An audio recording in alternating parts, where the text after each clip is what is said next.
Alhamdulillah wassalatu wassalamu ala rasulillah wa ala alihi wa sahbihi wa mawalah, amma ba'du.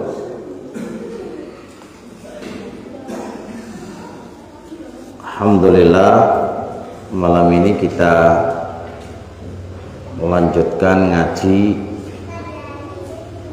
Ujian itu adalah kado terbaik untukmu, ya, kado terbaik untukmu.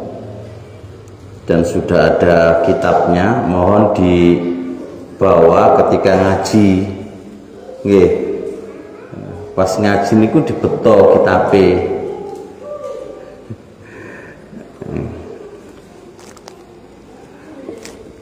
Kado yang nomor 3 sekarang masuk, yang nomor 3 nggih kemarin. Sekarang kado yang nomor 3.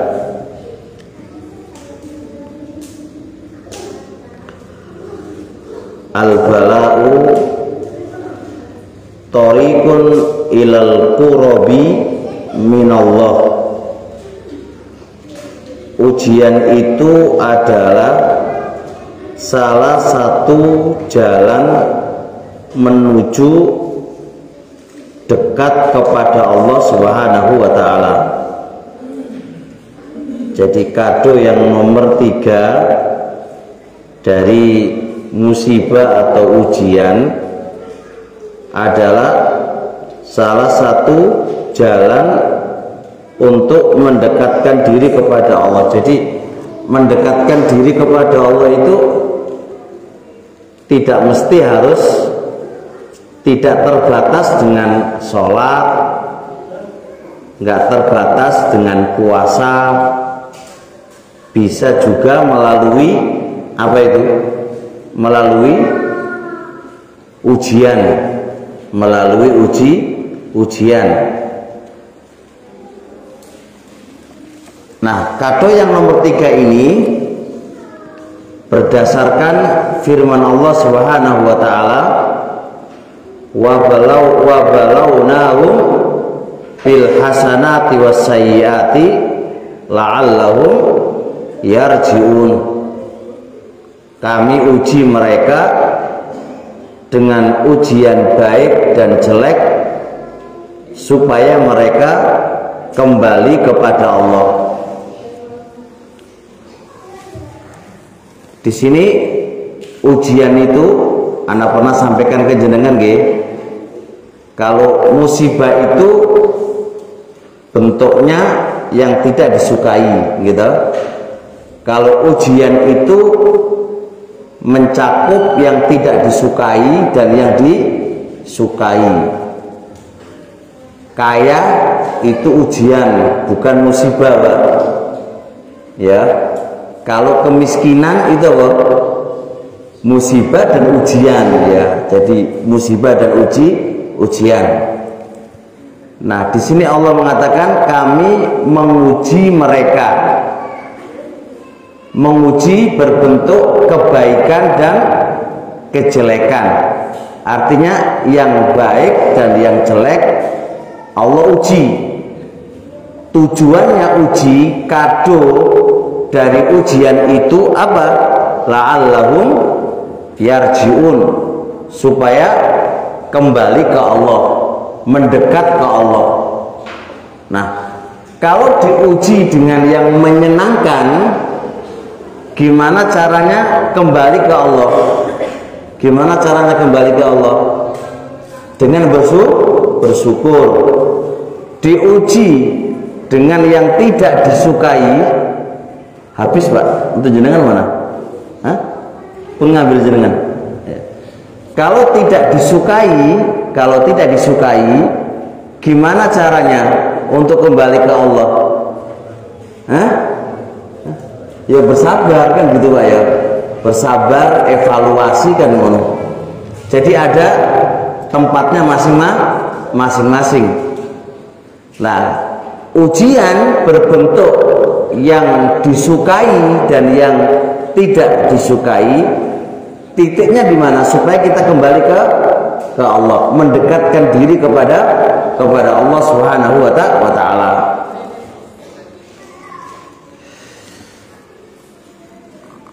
Terus kemudian saya datangkan ucapan Imam Tabari, ahli tafsir beliau,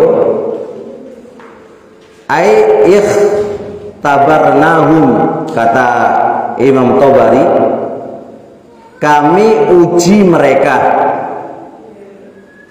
birrokhai wasyiddati, dengan kelapangan dan kemelaratan. Jadi diuji kelapangan, diuji kemelaratan. Wal afiyati wal balai, diuji keselamatan, wal bala, dan ujian. Wasihhati wal marad, diuji sehat, diuji sakit. Wal ghina wal faqr, diuji kekayaan dan kemiskinan. Nah, ujian-ujian itu apa fungsinya? Liya'tabiru, supaya mereka mengambil pelajaran, dadekno pelajaran.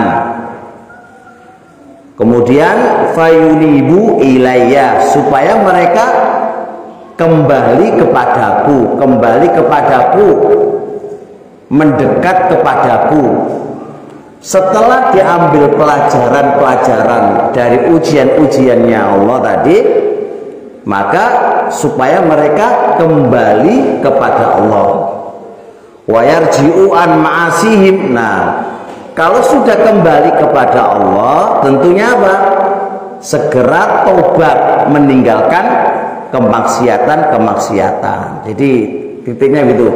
Jadi ketika kita diuji kemiskinan, diuji sakit, diuji ada malapetaka, diuji nopo mawon, maka ambil pelajaran dari ujian tadi.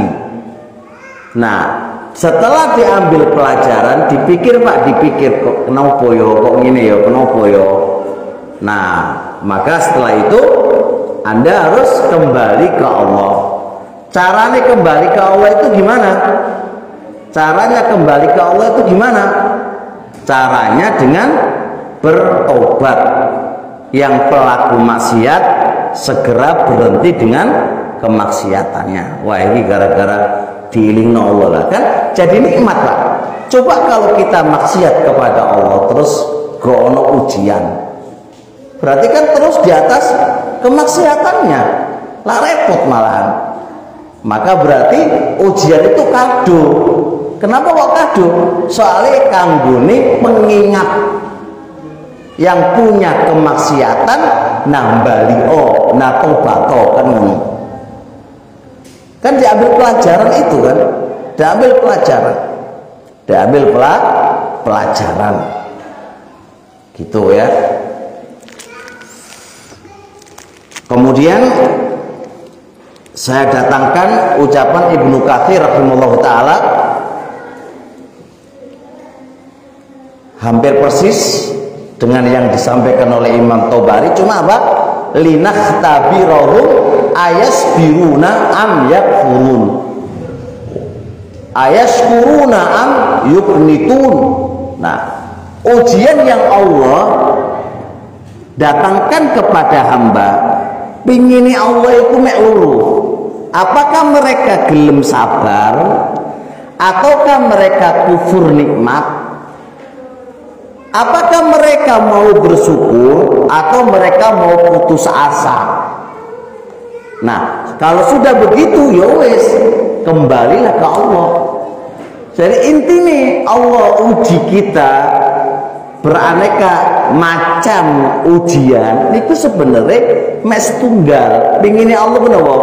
Nambali oneng Allah, bali oneng Allah, mendekatlah ke Allah, mendekatlah ke Allah. Kan ngono Pak. Jadi coba kalau kita saat nggak pernah ada ujian kan, nggak pernah nangis, ya kan? Nah pas ono ujian, sholat malam nyereng, ya kan? Tobate, wah iki karena dosaku. Nah, kalau nggak ada itu mana pernah sobo masjid yoga, ya kan?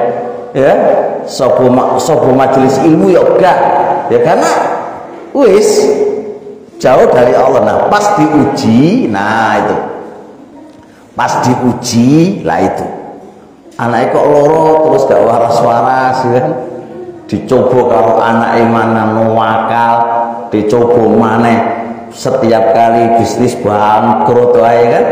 Ayo evaluasi, evaluasi, jangan malah putus asa ya kan. Ujian diuji malah putus asa, ya wis ketiban apa, wis jatuh malah ketiban tangga gitu ya. Itu jadi kami kemudian seterusnya Imam Qurtubi menjelaskan lagi dalam tafsirnya, tujuan Allah Subhanahu wa taala di dalam memberikan ujian tadi Pak, apa itu? Lihat ruku ma'asihim wa yarji'u ila ta'atina. Tujuan Allah ngasih ujian-ujian tadi, musibah-musibah tadi, hanya tujuannya lihat ruku ma'asiyahum, supaya mereka meninggalkan kemaksiatannya dan supaya mereka kembali untuk mentaati kami gitu loh. Jadi ikut toh ya. Jadi coba monggo yang diuji oleh Allah Pak ya, diuji oleh Allah anaknya kok loro wae ngene wae ya wis. Saiki sing duwe maksiat, ayo tobat. Yang males taat kepada Allah, nah semangat. Kan Pak, itu pengingat sebenarnya kan, itu kan kado Pak. Jenenge kado kan diilingno oleh Allah, itu diilingno oleh Allah. Ayo balik nang Allah, ayo balik nang Allah. Iku keterangannya Allah dengan ulama-ulama tafsiri. Qala Razi, berkata Imam Razi, ujian itu tajri majrat tadgiri ya. Ujian itu sak temene ujian itu posisine koyok mengingatkan kita gitu sebenarnya. Ujian itu sebenarnya posisinya ujian itu koyok mengingatkan kita. Li'annal akil, karena orang sing duwe akal, yang punya akal Pak, idza ra'an ni'mata tadzakkara al-mun'ima. Kalau dia melihat kenikmatan, maka dia ingat siapa yang ngasih nikmat. Jadi kalau kita dikasih sehat, duitnya akeh, terus lancar rezeki ini, itu orang yang punya akal itu mikir, iya yo, iki sapa sing kei nikmat iki. Nah, ilingo nang Allah. Makanya kan supaya kamu kembali ke Allah. Nah, kalau dikasih nikmat, kasih sehat, rezeki lancar, ilingo nang Allah. Sapa sing kei nikmat iki sapa? Ojo digiwi maksiat kan. Wa idza ra'a syiddata tadzakkarul mubtaliya. Apabila dia melihat kemelaratan Pak, ujian yang tidak disukai, dia pun ingat siapa yang nguji itu siapa, sengeke ujian itu sopo. Nah, jadi fasarul bala'u tariqan ila ruju' ilallah. Maka ujian tadi sebuah sarana kembali ke Allah. Diuji kenikmatan, kita harus ingat sopo sing nikmat iki. Diuji kemelaratan yang tidak kita sukai, eling sopo sing ngekei musibah iki sopo. Nah, berarti pengingat loh. Nah, kalau pengingat berarti ujian itu bukan malapetaka, bukan Pak. Ujian itu nikmat sebenarnya, itu kado, bukan malapetaka, bukan. Itu asumsi kita Pak. DKI loro, wah iki melarat loro, kayak miskin, kayak apa sih kemiskinan, wah iki tambah melarat lah. Itu kan asumsi kita keliru kayak gitu itu. Jadi ini tuh kado, mengingat itu, gitu loh. Oke, jelas. Setelah saya sebutkan dalil, kemudian ulama tafsir, saya sebutkan para ulama, gimana komentar para ulama. Qala Ibnu Qayyim rahimahullahu taala, berkata Ibnu Qayyim rahimahullahu taala, jangan liling Pak, al bala'u, ujian itu yuqimul abda, bisa memposisikan hamba baina yadayillah, di depan Allah, maqamal iftiqar, dengan posisi butuh, wadhulli, rendah, wal inkisar, merendah. Wahada haqiqatul ubudiyah, iki sebenarnya hakikat penghambaan. Coba sekarang jenengan Pak, saya diuji oleh Allah kayak apa ya, kayak loro Pak, loro jenengan wis berubah sana sini gurung nemu obati, digawa nang rumah sakit endi wae ya gurung waras. Coba kalau kayak ini sapa Pak? Hah? Jenengan pasti duduk merenung dan butuh ke Allah, butuh ke Allah kan. Anda akan menghinakan dirimu di depan Allah, merendah. Kapan kalau nggak kayak gini? Makanya kembali ke Allah kan. Apa mana? Allah nggak duit lagi kan, utang kemana-mana nggak dikasih utangan. Anak nangis terus, ya kan? Wah, lagi piye iki kan? Nah, mumet kan Pak? Mumet apa? Mumet kan itu. Nah, saat itu Anda punya Allah kan? Duduk di Allah, minta ke Allah, duduk di depannya Allah, gelar sajadah kamu, merendahlah di depan Allah, tampakkan kebutuhan kamu di depan Allah kan? Yang nyembuhin kan Allah, yang memudahkan urusan kita kan Allah. Duduk coba di situ. Nah itu kan salah satu sarana dekat ke Allah. Nah coba kalau gak dikei ngono Pak, ya wis gak bakal bisa membaik. Bahkan Ibnu Qayyim mengatakan ada hakikatul ubudiyah, itu adalah hakikat penghambaan. Hakikat penghambaan itu manakala hamba itu butuh dengan Allah dan merendah di depan Allah. Itu hakikat penghambaan loh. Hakikat penghambaan itu manakala seorang hamba itu menampakkan rasa butuhnya. Kayak jenengan kalau dikai nikmat kayak gono rasa butuh ke Allah, alas kabeh ono ngene iso tuku kan. Kayak ilingin dengan Allah itu jangan iso iling ya. Tapi kalau ketika ada ujian dan musibah, nah itu baru Pak. Pek melayu rek ndi. Gak usah jauh-jauh pas tsunami datang Pak, pas tsunami datang itu lihat itu tsunami datang. Pek lapo Pak. Hah? Pek jaluk sopo. Saat itu bener-bener nangis, ya Allah selamatkan aku ya Allah wis. Jaluk-jaluk tenang. Butuh banget ke Allah itu, butuh banget ke Allah. Masya Allah. Itu baru gitu Pak ya. Kemarin ada musibah di mana itu Pondok Sidoarjo ya, ambruk ya. Satu coba piye coba pelapo kan. Ya mungkin saat yang sekarang yang masih hidup sekarang ini kan, taruhlah yang masih hidup yang guru bisa diselamatkan Pak, paling dia ya Allah istighfar tok wae Pak. Saat itu kan benar-benar penghambaan kepada Allah. Nabi Yunus alaihi salatu wassalam saat di dalam perut ikan itu, coba apa yang dibaca oleh Nabi Yunus?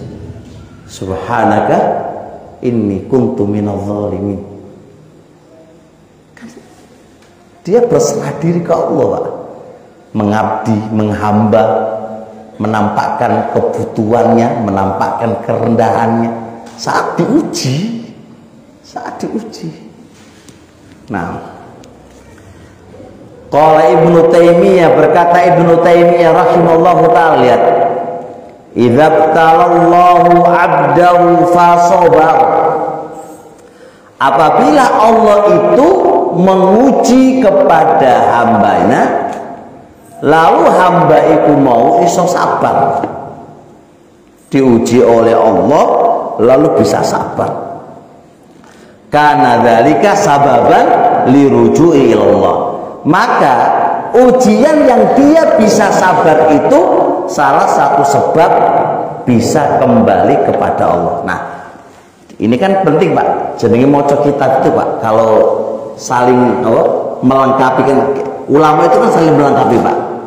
Nah, bahasa Ibnu Taimiyah ini penting di sini. Kata-kata fasobaro ini nggak ada di ucapan Qurtubi, nggak ada di ucapan Tobari, kan nggak ada semuanya. Ada di ucapan Ibnu Taimiyah. Berarti apa?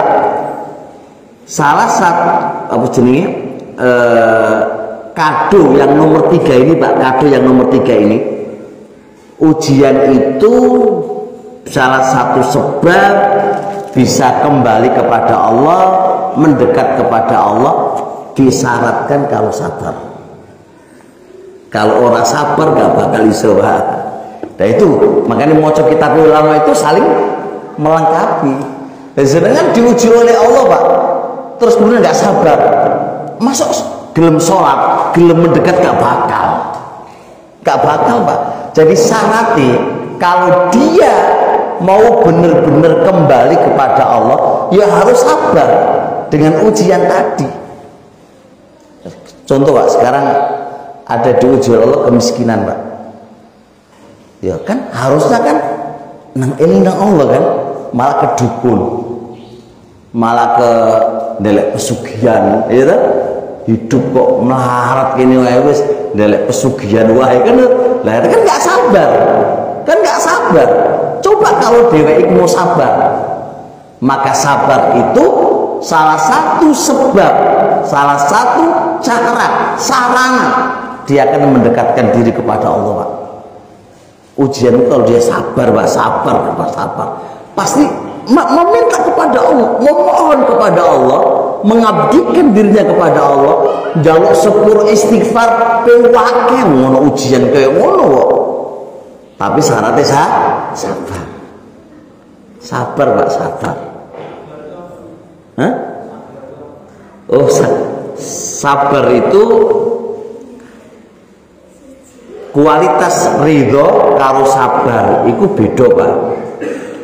Kalau sabar itu habsun nafsi, sekedar menahan, bisa menahan hati, menahan lisan, menahan organ tubuh dari hal-hal yang membuat murkai Allah. Nah, sabar itu hanya iso memaksa diri, lisan, organ tubuh, tiga organ ini jangan sampai bermaksiat kepada Allah saat diuji. Itu jenenge sabar. Kalau ridho tingkatan tinggi, diuji itu malah lapang dada, malah seweneng, tenang, nggak ada unsur memaksa itu nggak ada. Diuji podo karo dikai duit, hilang 1 M podo karo dikai duit 1 M, iso kaya ngono. Iku jenenge ridho. Nah, sabar dalam ujian itu wajib hukumnya. Kalau ridho di dalam ujian itu nggak wajib, sunnah. Nah, beda nih, wong sabar belum mesti ridho, karena sabar itu kan menahan diri, menahan lisan. Jenenge menahan lisan, gurung mesti hatinya lapang. Cuma dia bisa menjaga lisannya tidak berkata sesuatu yang Allah murkai, nggak berkeluh kesah, nggak ngomeng Allah, nggak marahin Allah ya. Organ tubuh ditahan supaya tidak mukuli, ya kan? Itu kan bentuk berkeluh kesah. Nah jadi sabar itu intinya hati Pak, jangan sampai hatinya itu berkeluh kesah. Hatinya itu berkeluh kesah Pak, sodok muring-muring aja, nggak nerimo, itu jenenge nggak sabar. Lisan ditahan, ojo sampai mengeluarkan kata-kata berkeluh kesah, mengeluarkan kata-kata yang bikin murkanya Allah. Alah iki gara-gara awakmu, apes kawin karo awakmu, melarat wae wis ya ngono kan jenenge. Ini kan jenenge gak sabar. Organ tubuh ngepuki.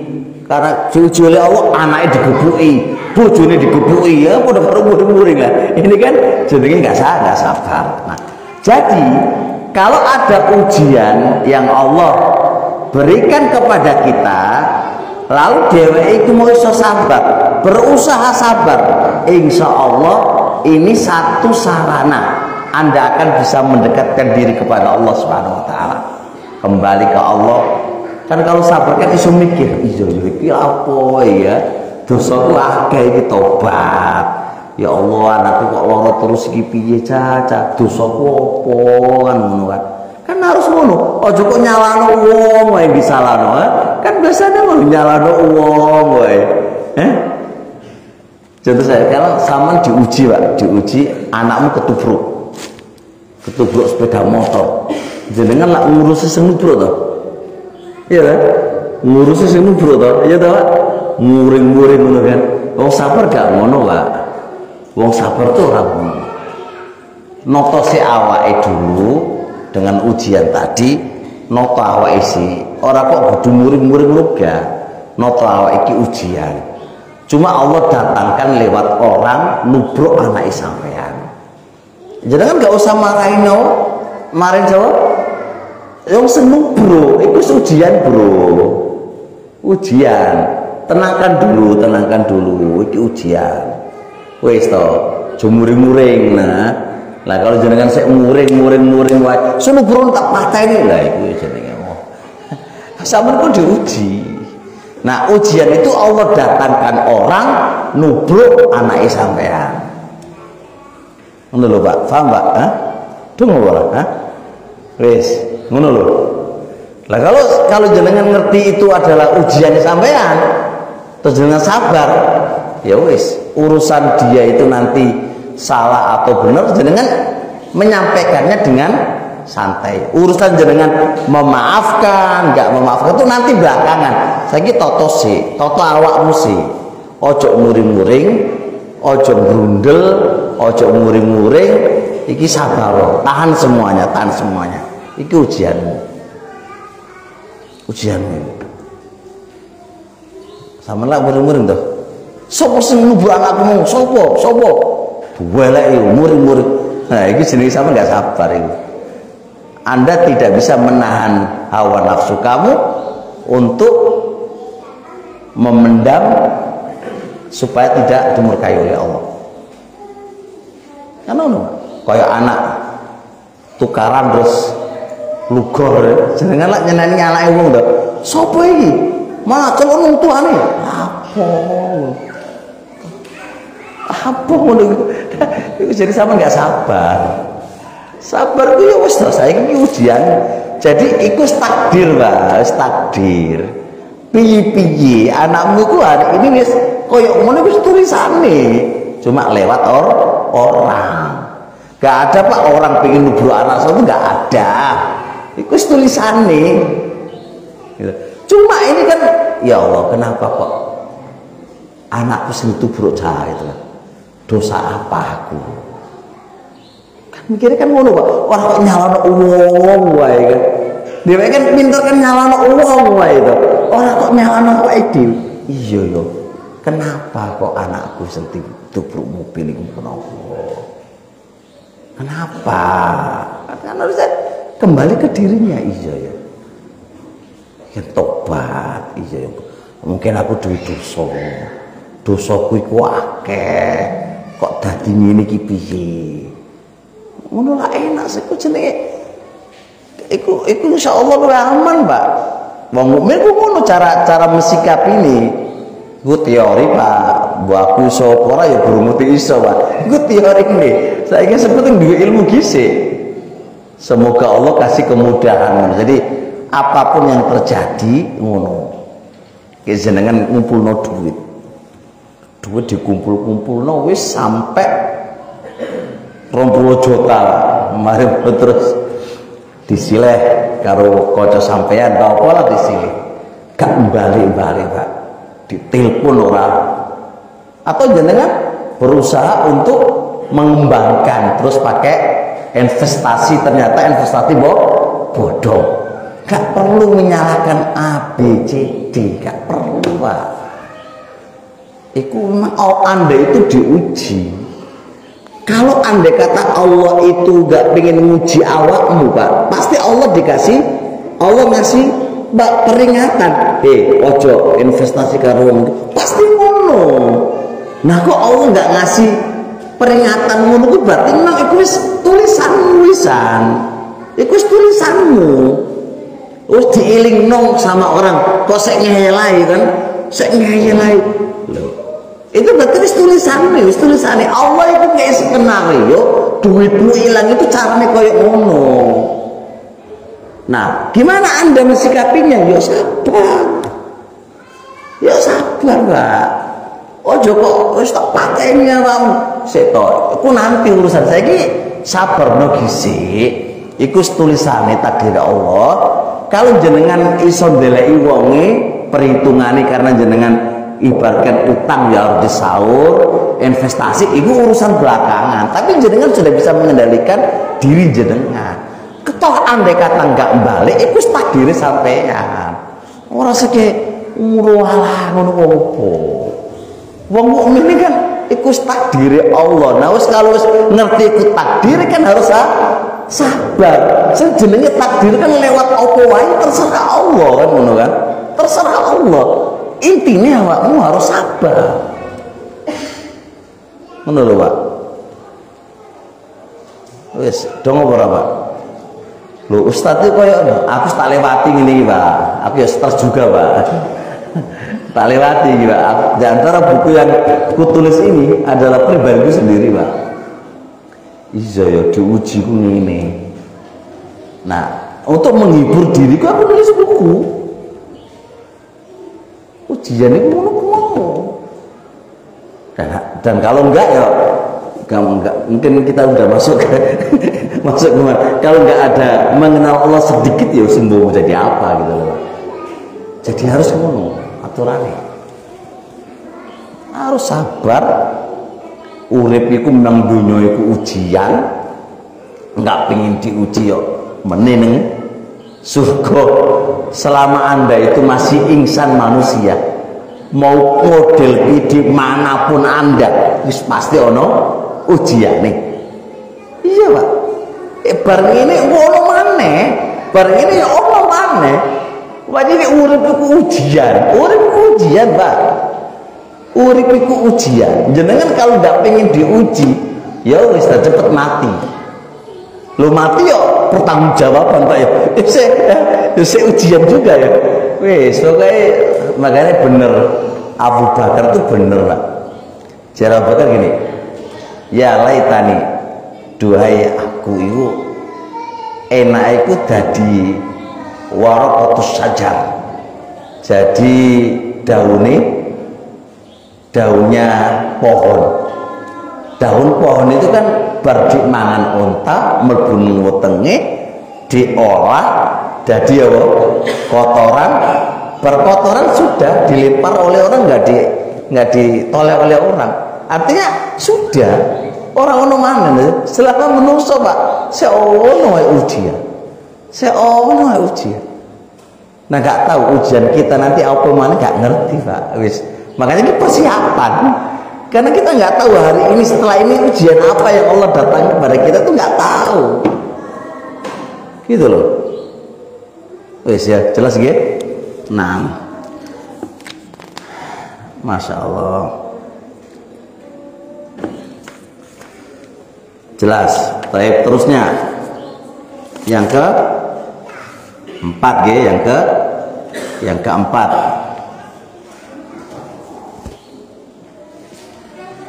Al-ibtila'u dalilul mahabbatil ilahiyah.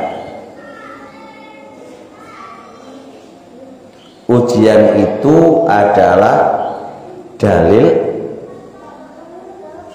Anda itu dicintai Allah lu cinta neng aku lapo kok diuji barang wae. Ya terserah Allah lah. Terserah Allah lah. Oh Allah pengen nguji kamu, dites gisik lah, dites gisik. Piye ya? Iki piye? Bener nggak wong iki ya? Kan ngono diuji dulu sama Allah. Nah kalau lulus, nah baru Pak. Baik, masya Allah.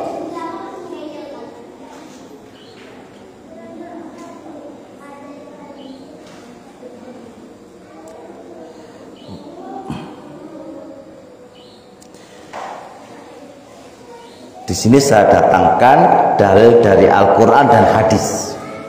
Dari Al-Quran, waliyabtaliyallahu ma fi sudurikum waliyumakhisa ma fi qulubikum.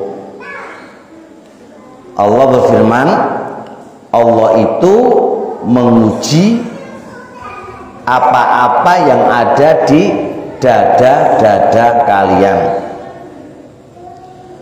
Kemudian Allah bisa apa namanya? Waliyumakhisa ma fi qulubikum, bisa menilai apa-apa yang ada di dalam hati-hati kalian. Maksudnya gini Pak, di hati ini kan nggak jelas apakah kita itu mukmin, jujur atau dusta. Kita itu benar-benar baik atau tidak baik, itu kan nggak kelihatan Pak. Supaya kelihatan, Allah uji.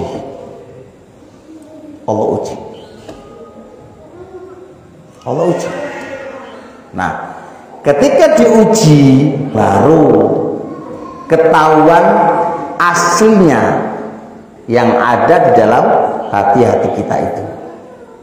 Mau cinta sama Allah atau benci sama Allah, ini seneng beneran atau cinta beneran. Kalau sudah ketahuan, maka disitulah Allah itu membenci atau murka, tergantung hasil nilai. Tergantung hasil nilai. Kayak ujian sekolah dulu Pak. Kita itu pingin ngerti santri iki paham pelajaran apa gak, maka butuh dites. Nah, kalau tanpa dites gak ngerti iki paham apa ora, gitu loh. Maka metode sekolah terbaik itu Pak, ya bentuk mulazamah, karena mulazamah itu sekolah yang PAngkatnya masuk diuji, oleh seminggu diuji maneh, oleh setengah kitab diuji maneh, mau ganti kitab diuji maneh, pegel ujian gua. Tapi itu memang untuk benar-benar paham nggak murid itu, paham murid nggak itu. Nah kalau di bangku sekolah kan kayak di kampus orang ujian ya Pak. Iku hanya iso ngeyel, sementing iso ngeyel, iso nulis skripsi atau tesis atau disertasi, wis aman. Pemane ketemu dosen sing enak, wis gampang wis ngono wis. Kalau bentuk sekolah mulazamah gak iso Pak. Nah kan untuk menunjukkan iki wong iki paham atau tidak paham kan butuh dites. Nah sebenarnya pengetesan itu, ujian itu sarana Allah itu senang sama kamu. Lu kok iso? Nah kalau metune apik berarti kan Allah senang sama kamu. Nah kalau metune elek berarti Allah, yo perbaiki lagi kan supaya Anda bisa disenangi oleh Allah kan, gitu kan? Kan ngono carane. Jadi coba kalau tidak dites, kalau nggak diujian. Nah, pada karo Quran Pak, ini Al-Quran kalau guru nih nyengit, tahu nyengit Pak? itu banyak nggak disukai oleh murid tuh. Badal itu terbaik. Makanya dari penyair Pak, orang kalau setoran sama guru yang tidak nyengit, pasti banyak hal yang tidak maksimal. Tapi kalau setorannya karo nyengit, nah itu pasti maksimal. Karena salah dikit, ayo ngono Pak. Lah jadi tapi senengi saiki apa? Guru senggaknya lanjut tok wae. Padahal salah kabeh, Pak. Nah makanya sebenarnya ujian kayak gitu bukan karena guru itu nggak senang sama awakmu, justru itu satu sarana guru itu senang sama awakmu. Saat dapat nilai menyenangkan gurumu, guru senang. Saat tidak mendapatkan nilai yang nggak sesuai dengan targetnya, Anda bisa belajar ulang untuk menggapai caranya guru sama kamu, kan ngono. Maka begitulah ketika Allah menguji kita. Ketika Allah uji kamu, itu tanda Allah sayang. Coba kalau nggak diuji, dadi opo? Maksiat tetap maksiat. Orang ujian dianggap apa aman wae. Ya kan, nggak ada teguran dari Allah. Pada karo gue sepeda mobil Pak, gono teguran nih Pak, yogat wae. Ya kalau ditegur, ono apa polisi tidur, dia kan tanah gue kan polisi tidur. Wah ya, guling kabin gue lah. Itu. Dengan adanya itu sebenarnya itu bentuk sayang, sayang. Nah kesimpulannya, jangan dipahami ujian itu Allah ingin menghancurkan kamu, tidak. Bukannya datangnya ujian itu pengennya Allah menghancurkan kamu, memelaratkan kamu, bukan. Allah punya tujuan yang paling tinggi. Berupa apa? Allah senang sama kamu. Senang sama kamu. Maka DKI gerunjalan saiti lah. Gerunjalan itu tanda Allah senang karena kamu. Supaya Anda ingat. Gitu loh Pak. Jelas nggih? Masya Allah. Nah, kemudian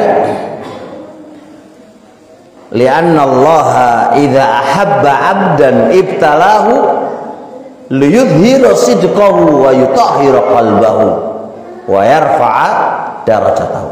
Apabila Allah itu mencintai kepada seorang hamba, pasti Allah akan uji dia. Tujuannya apa? Supaya Allah ingin menampakkan kejujurannya dan ingin mensucikan hatinya dan ingin mengangkat derajatnya.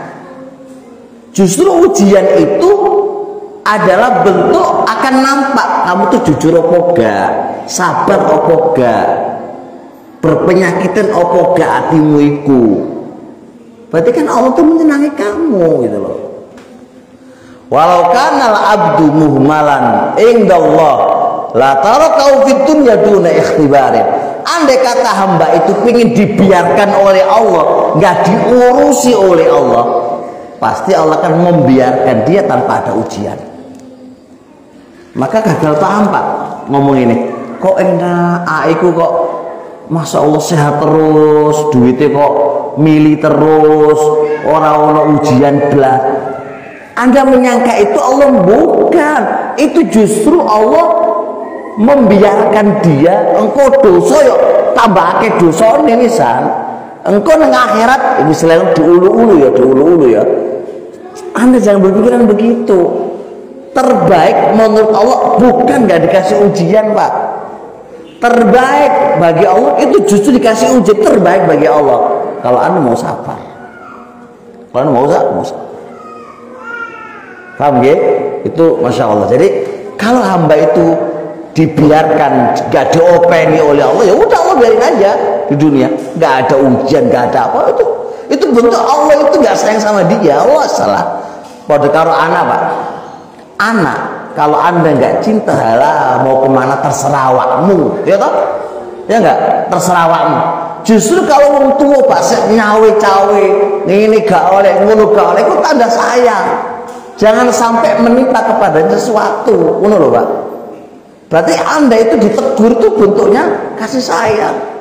Cuma itu kadang-kadang dipahami oleh anak kayak suami melarang istrinya itu bentuknya sayang, bukan penekanan, supaya nggak terjadi pada diri kamu apa-apa yang ditakut oleh suami-suamimu. Ngono lho Pak. Paham insyaallah nggih? Naam.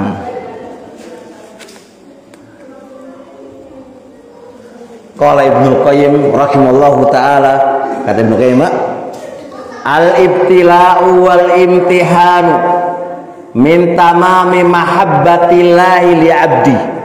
Ujian dan cobaan termasuk kesempurnaan cintanya Allah kepada hambanya. Kesempurnaan cintanya Allah kepada hambanya, Allah uji. Itu min tamami mahabbatillahi li 'abdi. Kesempurnaan cintanya Allah kepada hambanya itu diuji. Nah, fa innahu subhana, maka Allah subhana idza ahabba 'abdan, apabila Allah mencintai seorang hamba, ibtalahu, untuk diuji. Nah, kalau sudah diuji, nah lihat, liyastofiyahu, maka dia akan menjadi orang pilihan. Wa yutahhirahu, Allah akan sucikan di dalam hati-hati penyakit-penyakit yang ada di dalam hatinya. Itu tadi pilihan. Kalau jenengan diuji lalu iso sukses, wah pilihan Pak, pilihan. Ibrahim alaihissalatu wassalam menjadi Khalilullah, apa gak melewati ujian? Nabi Ayub dikatakan oleh Allah innahu awwabun hafid, orang yang kembali, dapat gelar awwab, orang-orang yang benar-benar kembali itu setelah lulus dari ujian. Lulus dulu ujian, itu pilihan Allah Pak. Para utusan itu jadi para utusan itu setelah lulus ujian. Jadi kena uji itu bukan karena Allah benci, bukan. Itu sarana Allah akan memilih kamu menjadi orang-orang pilihannya Allah, kekasih Allah. Tapi syaratnya sabar. Sing ora sabar ya gak iso. Ayo sabar. Ayo sabar. Ya cukup insyaallah, semoga bisa difahami. Kita akan masih belum selesai ya, besok ingatkan masih ada hadis yang kita akan baca untuk kado yang nomor 4 ya. Subhanakallah wa bihamdik, asyhadu alla ilaha illa anta, astaghfiruka wa atubu ilaik. Assalamualaikum warahmatullahi wabarakatuh.